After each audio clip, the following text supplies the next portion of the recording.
Thì bây giờ mình sẽ làm sửa lại cái yên xe của mình nha. Cái yên xe của mình này nó bị gãy cái chốt này, bữa trước là nó vướng, nó kẹt đấy, rồi không mở ra được nên là mình bứt ra luôn. Mà mua cái in này thì người ta không bán lẻ phần đế mà chỉ bán nguyên cái yên luôn, mà giá thì gần triệu bạc, 900 mấy ấy. Bây giờ mình sẽ quyết định là mua một cái chốt, cái này chốt của Sirius FI, lắp vô thử xem được không. Mình sẽ độ chế bắt ốc vào đây. Mọi người theo dõi video này nha, là cách để chúng ta khắc phục một số trường hợp mà không có tiền mua nguyên cái in này. Mình lắp cái chốt khóa in này vô đây thôi. Để lắp được thì sẽ làm như thế nào, mời xem video nha. Ướm thử làm sao cho hai cái trục nó bằng là được.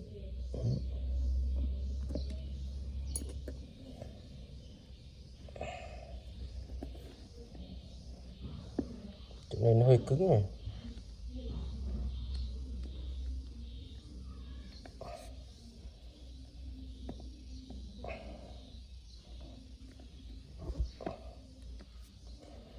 Rất là cứng. Chắc đi hơi xa rồi. Đi hơi xa.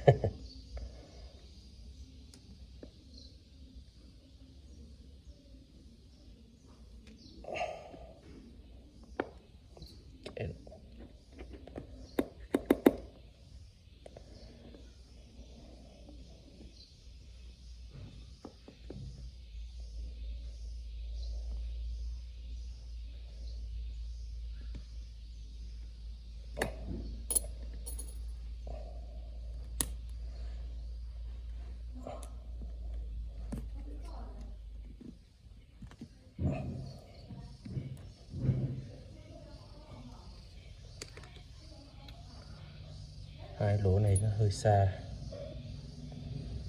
Đó.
Giờ mình đã bắt vít qua phần đuôi này.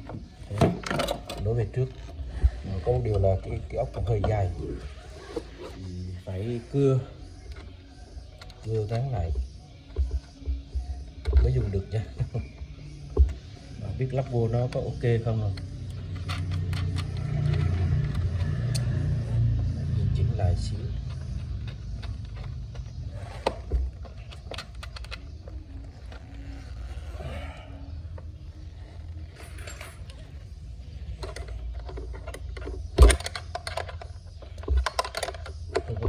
chế khổ lắm mọi người.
Coi như mình độ chế xong rồi, giờ còn đi bọc lại yên nữa thôi, để bỏ xốp để lên rồi bọc yên lại. Đấy, easy luôn. Đây là cái yên của mình sau khi mình đi bọc lại rồi, thì bây giờ nhìn nó như mới luôn. Thử xem là nó có khớp với cái này không nha. Nãy giờ mình cũng đang rất là háo hức